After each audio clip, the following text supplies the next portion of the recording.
বিধানসভা কেন্দ্রের একেবারে বাগনার এই লাইব্রেরি মোড়ে, যেখানে হাজার হাজার মানুষের আজকে দেখা মেলে এবং প্রধান বক্তা ছিলেন বিরোধী দলনেতা শুভেন্দু অধিকারী। বিরোধী দলনেতা কি জানালেন এবং বাগনানে আগত যে সমস্ত মানুষ বিভিন্ন দূর দূরান্ত থেকে আসছিলেন তারা কি জানালেন, সম্পূর্ণটাই আমাদের এই বিশেষ প্রতিবেদন আমতা টিভির মাধ্যমে তুলে ধরবো।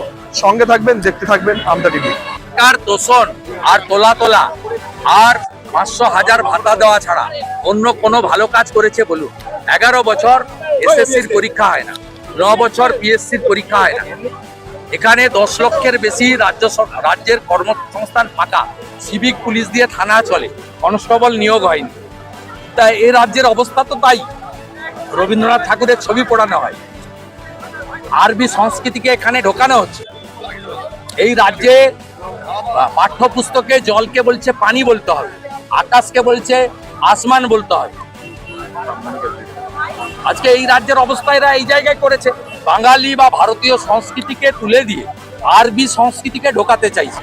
এই জায়গায় আমাদের বিরোধ। পিতৃপক্ষে পুজো উদ্বোধন করছে হিজাব পরে, মন্দিরে মন্দিরে গোমাতার তাকে কেটে তার অপবিত্র করার জন্য মন্দিরে সব জিনিস ফেলে দেওয়া হচ্ছে, নিষিদ্ধ বস্তু। এই পরশুদিন শ্যামপুরে হয়েছে। কোথায় আছেন কোথায়?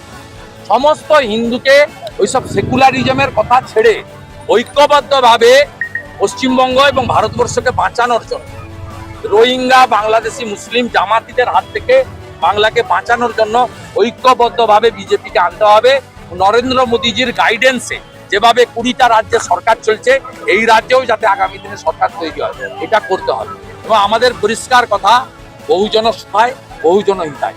কোনো ভারতীয়দের সঙ্গে আমাদের বিরোধ নেই, সে যে দলই করুন, যে ধর্মই মানুষ করবে, আমাদের বিজেপিদের মারধর করবে, মাটিতে পুঁতে দেবে, এই ধরনের কথা বলেছে। তারই প্রতিবাদে এই পরিবর্তন সভা। কি মনে হচ্ছে, মানুষ আপনাদের উপরে আস্থা রাখবে? মানুষ আছে, মানুষ আপনার কি আজকে জনসমুদ্র থেকে কি মনে হচ্ছে? মানুষ নেই, মানুষ দেখে কি বলবে? আজকে এই জনসভার যে লোক, সেটা তো বলে দিচ্ছে মানুষ আমাদেরই পাশে আছে। আজকের এই যে লোক হয়েছে, এই লোকেরই তো বলে দিচ্ছে যে আমাদের পাশে মানুষ আছে, মানুষ আমাদের সাথে আছে। আর আজকে তৃণমূলের সাথে মানুষ নেই, তাই মৃত্যুর সময় এসে গেছে ওদের, তাই এরা এত বড় বড় কথা বলছে, এইসব কথা বলছে। এই চোর দুর্নীতি, এই নারী নির্যাতন সরকার থেকে মানুষ নিস্তার চাইছে, মানুষ মুক্তি চাইছে। তাই এই পরিবর্তনের দরকার, যে পরিবর্তন হবে, 26-এ নির্বাচনে পরিবর্তন হবে। আমার নাম মামনি মালিক। না আসতে থাকলে এদেরকে আমরা জোর করে নিয়ে এসেছি?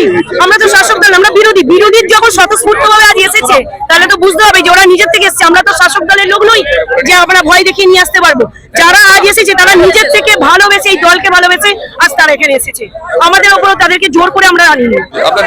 সমাধি আমরা সভা নিয়ে বলতে চাই, আমরা পরিবর্তন চাই, আমরা তৃণমূল সরকার চাই না, আমরা বিজেপি পার্টিকে আনতে চাই। নিত্য নতুন ভিডিও দেখতে আমতা টিভি ফলো করে রাখুন। ধন্যবাদ আমাদের সঙ্গে জুড়ে থাকার জন্য।